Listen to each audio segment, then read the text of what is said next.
नमस्कार दोस्तों, कैसे हैं आप सब। आप सबका स्वागत है एक बार फिर से हमारे चैनल में, जिसमें हम आपको बहुत सारी जानकारियां देते हैं पूजा पाठ से रिलेटेड। पूजा ऐसी चीज़ है जिसे करने से बहुत सारे मन के जो भाव होते हैं ना, वो शुद्ध तो हो ही जाते हैं और आपके मन को बहुत ज़्यादा शांति मिलती है। हर किसी को दिन में नहीं ज़्यादा तो 10 मिनट का टाइम निकालना चाहिए अपने इष्ट देवता के लिए, जिसकी आप आराधना करते हैं। आज हम बात करेंगे महीने में, सप्ताह में या फिर 15 दिन में कोई ना कोई व्रत हर कोई रखता ही रखता है। अगर कोई नहीं रखता है तो साल के जो गिने चुने त्यौहार होते हैं उन पर लोग व्रत रखते ही हैं। पर व्रत रखते टाइम हमें क्या करना चाहिए, क्या नहीं, इन बातों पर किसी का भी ध्यान नहीं जाता। लोग छोटी छोटी गलतियां करते हैं जिसके फल हमें व्रत का फल तो हमें मिलता नहीं, लेकिन उसके दुष्परिणाम हमें भोगने पड़ते हैं। तो वो दुष्परिणाम हमें ना भोगने पड़े, कैसे हम अच्छे तरीके से, कुछ अलग नहीं करना होता है कि आपको कोई अलग से विधान करना हो या अलग से कोई आपको ज्ञान की ज़रूरत हो, ऐसा कुछ नहीं होता है। बस हमें थोड़ी सी सावधानियां बरतने की ज़रूरत होती है। उन्हीं सावधानियों के बारे में आज हम बात करेंगे, लेकिन पहले हम आप लोगों से रिक्वेस्ट कर लेते हैं। आप लोगों की सपोर्ट से ही हम इतना आगे बढ़ पाए हैं, लेकिन थोड़ा सा प्लीज़ आप सपोर्ट कर दीजिए। मेरे वीडियोस पूरे देखिए और अगर अभी तक आपने सब्सक्राइब नहीं किया है तो प्लीज़ सब्सक्राइब कर लीजिए, क्योंकि ये छोटी छोटी सी जो बातें हैं, अगर आप लोग वीडियो स्किप करके देखते हैं तो आप कुछ ना कुछ ज़रूर मिस कर देते हैं। तो आप वीडियो पूरी देखिए। तो आज हम जानना वाले हैं कि व्रत में ऐसा क्या है जो हमें बिल्कुल करना ही नहीं चाहिए। अगर आपके इष्ट देव शंकर जी हैं, आप भोलेनाथ की आराधना करते हैं, भोलेनाथ का व्रत रखते हैं, तो आपको पता होना चाहिए कि हमें कोई भी ऐसा काम नहीं करना चाहिए जिससे हमें स्वयं तकलीफ हो। इष्ट देवता अगर आपके भोलेनाथ हैं तो भोलेनाथ के व्रत अगर आप कर रहे हैं तो उस दिन अगर आपको कोई भी तकलीफ होती है तो उससे स्वयं भोलेनाथ को तकलीफ होती है। आप उस दिन लोग अगर अशुद्ध हैं तो उसमें बाल नहीं धुलते हैं, कहते हैं उसका जो पानी है वो भोलेनाथ पर जाता है। तो इस वजह से आप मतलब उस दिन ऐसी अगर आप अशुद्ध हैं तो आप उस दिन बाल ना धुलें और उस दिन आप सिलाई बिल्कुल भी ना करें। अगर आप सिलाई करते हैं, कढ़ाई करते हैं, बुनाई करते हैं तो सोमवार के व्रत दिन और ख़ास करके भोलेनाथ के व्रत के दिन आपको सिलाई, कढ़ाई, बुनाई बिल्कुल भी नहीं करनी है। आप प्रोफेशनल हैं तब भी नहीं, घर पर छोटे मोटे काम करते हैं तब भी नहीं। एक दिन अवॉइड कर दीजिए, मत करिए, क्योंकि कहते हैं जो हमारे हाथ में अगर जरा सी सुई भी चुभती है ना, इत्तेफाक से भी, गलती से भी अगर चुभ जाती है ना, तो वो कष्ट सीधे भोलेनाथ को पहुंचता है। भोलेनाथ अपने भक्तों के कष्ट अपने ऊपर लेते हैं। तो इस वजह से आपको उस दिन सिलाई कढ़ाई बिल्कुल नहीं करनी है। दूसरी चीज़, हम लोग व्रत रखते हैं सिर्फ भूखे रहने के लिए या सिर्फ फलाहारी करने के लिए, बस हाँ हम व्रत हैं, बट व्रत के जो एक्चुअल नियम हैं उन पर हमारा ध्यान नहीं जाता। व्रत का जो मूल मंत्र है, जो मूल नियम है कि आप बिल्कुल सात्विक रहें।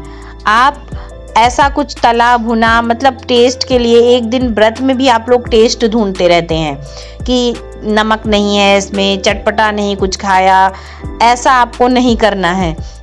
उसका आप अपने मन में ख्याल भी ना लेके आए। अगर आप ख्याल लाते हैं इसका मतलब आप वो व्रत उतनी इच्छा से नहीं कर रहे हैं। इच्छा वो होती है जो आपके मन पर हावी होने ही ना पाए। आप मतलब मन अगर साफ रखेंगे तो आपकी कोई भी इच्छा, कोई भी आपका जो दिमाग में चल रहा होगा वो आपके मन पर हावी नहीं होना चाहिए। अगर मन पर हावी नहीं होगा तो जुबान पर भी नहीं आएगा। मैंने बहुत सारे लोगों को सुना है, ये गलतियां स्वयं पहले मुझसे भी होती थी। जब हम व्रत रखते थे सोमवार को तो नमक नहीं खाना होता था, बार बार दिमाग उसी पे जाता था, यार नमक नहीं खाना है, नमक नहीं खाना है। जब आपको इतना कष्ट है तो आप मत रखो व्रत। किसी भगवान ने आपसे अब जबरदस्ती आकर नहीं बोला था कि नहीं। जब आप अपनी इच्छा से, अपनी स्वेच्छा से अगर आप व्रत कर रहे हैं तो आप अपनी स्वेच्छा से उन सारी चीज़ों का परित्याग करें जो उसके नियम के विरुद्ध हैं। और एक चीज़ मैंने देखा है कि लोग सुबह व्रत रख लेंगे, उसके बाद कहीं घूम रहे हैं, कहीं इधर जा रहे हैं, कहीं उधर जा रहे हैं। आपको व्रत में घूमना, टहलना और किसी के घर जाना अवॉइड करना चाहिए। अगर आप बहुत इमरजेंसी है तो निकलिए, अपने काम से निकलिए, घर आकर फिर से नहा धोकर स्वच्छ हो जाइए। बाहर अगर आप निकल रहे हैं तो शुद्धता का विशेष ध्यान दें। और दूसरी चीज, कोशिश करें कि आप किसी के घर में रात्रि विश्राम ना करें। व्रत में आपको अपने घर में ही रहना चाहिए, क्योंकि जिस भगवान की आप पूजा करते हैं, उनकी स्थापना करते हैं, उनका संकल्प लेते हैं, वो आप अपने घर में करते हैं। तो भगवान को खाली छोड़कर कहीं पर भी नहीं जाया जाता। तो अगर आप व्रत हैं तो आप दूसरे के घर ना जाएं, वो ज़्यादा उचित होगा। आप अपने घर में ही रहें और हो सके तो व्रत वाले दिन अखंड ज्योत जलाएं।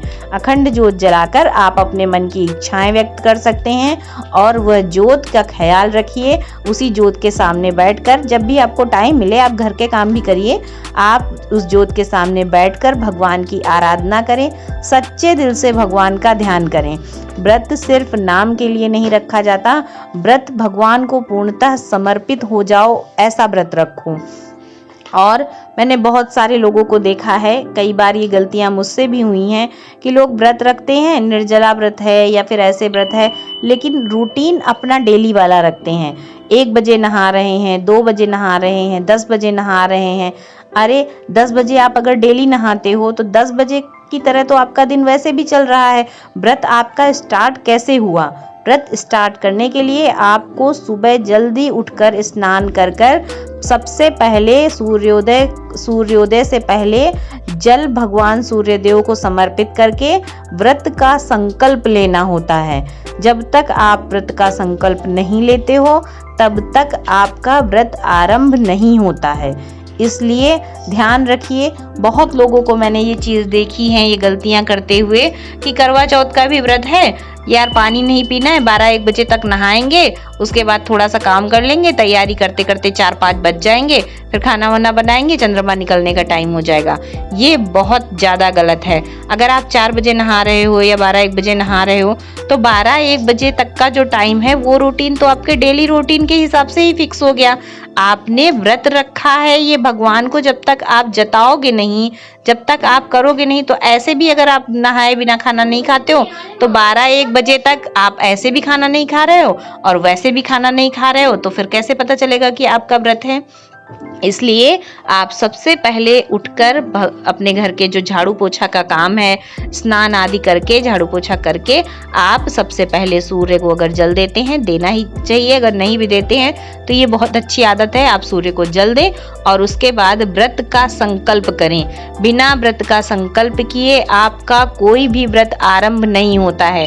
हाथ में थोड़ा सा जल लेकर, अक्षत लेकर, फूल लेकर, 1-2 रुपए या फिर मतलब दक्षिणा स्वरूप जो भी आपके पास हो लेकर आप सबसे पहले व्रत का संकल्प लें कि ये देवता, मैंने आज आपका ये व्रत रखा है, कृपया जो भी भूल चूक हो जाए उसे आप क्षमा करिएगा और मेरा दिन अच्छा बीते, ऐसी आपसे हमारी कामना है, वो आप वहां पे छोड़ दीजिए। ऐसा आपको करना ही करना है। और एक चीज, अगर आप व्रत रखते हैं, वैसे तो कभी नहीं करना चाहिए, बट जिस दिन आपने व्रत रखा है, व्रत वाले दिन आपके मुंह से किसी के लिए भी गलत भावनाएं नहीं निकलनी चाहिए, आपके दिमाग में भी नहीं आनी चाहिए। किसी की बुराई, किसी के बारे में कुछ गलत बोलना, किसी की अवहेलना करना, इन सब चीज़ों से आप बचिए, क्योंकि कोई भी इंसान परफेक्ट नहीं है। तो अगर कोई परफेक्ट नहीं है तो दूसरे की तरफ उंगली उठाने का हमें कोई अधिकार नहीं है। तो ये थे व्रत के कुछ मामूली से नियम जो कि हमें नहीं करने चाहिए। वैसे तो बहुत सारे हैं, अगर मुझे और मतलब हुआ तो मैं और दूसरा वीडियो बनाऊंगी, बट ये कॉमन चीज़ें हैं जो कि किसी को भी करनी ही नहीं चाहिए बिल्कुल। तो आप लोग प्लीज़ इन बातों का ध्यान रखिए और जो भी मतलब मुझसे बन पड़ेगा मैं आपको जानकारियाँ देती रहूँगी। अगर आपको वीडियो पसंद आते हैं तो आप लोग वीडियो को सब्सक्राइब कर लीजिए। तब तक के लिए बाय बाय।